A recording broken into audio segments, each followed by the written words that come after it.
Hi, my name is Annie, and welcome to the Walking Word, where we go through the Bible in a year as part of discipling. We're currently reading from the book of Numbers, and Numbers chapter 9, the second Passover.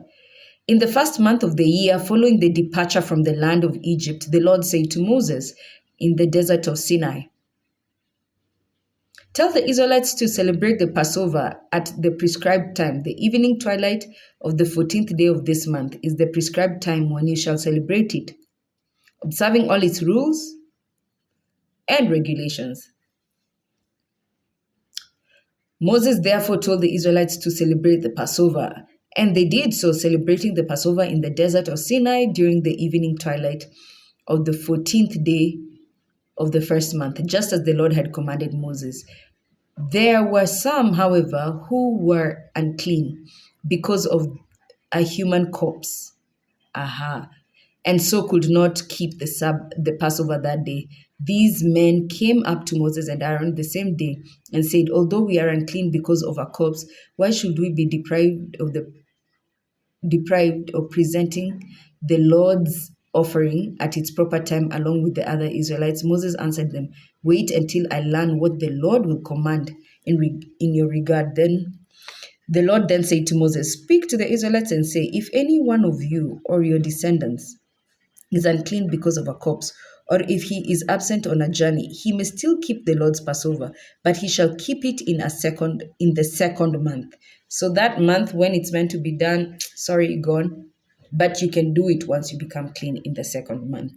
"But he shall keep it in the second month during the evening twilight of the 14th day of that month, eating with it unleavened bread and bitter herbs, and not leaving any of it till morning, not breaking any of its bones, but observing all the rules of the Passover. However, anyone who is clean and not away on a journey, who yet fails to keep the Passover, shall be cut off from the people because he did not present the Lord's offering at the prescribed time.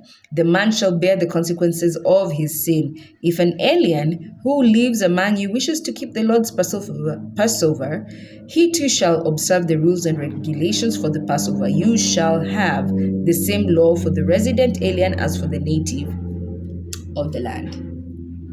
Verse 15. On the day when the dwelling was erected, the cloud, remember the cloud that used to descend on the dwelling of the Lord, covered the dwelling, the tent of the commandments. But from evening until morning, it took on an appearance of fire over the dwelling. It was always so during the day. The dwelling was covered by the cloud. You remember, during the day, God guided them with the cloud. During the night, it was the fire. But this time it's during the day, but the fire is there.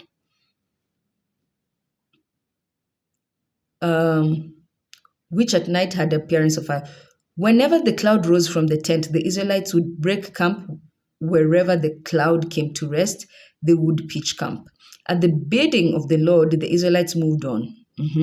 And at the bidding, they encamped. As long as the cloud stayed over the dwelling, they remained in the camp. Even when the cloud tarried many days over the dwelling, the Israelites obeyed the Lord and would not move on. Yet sometimes the cloud was over the dwelling only for a few days.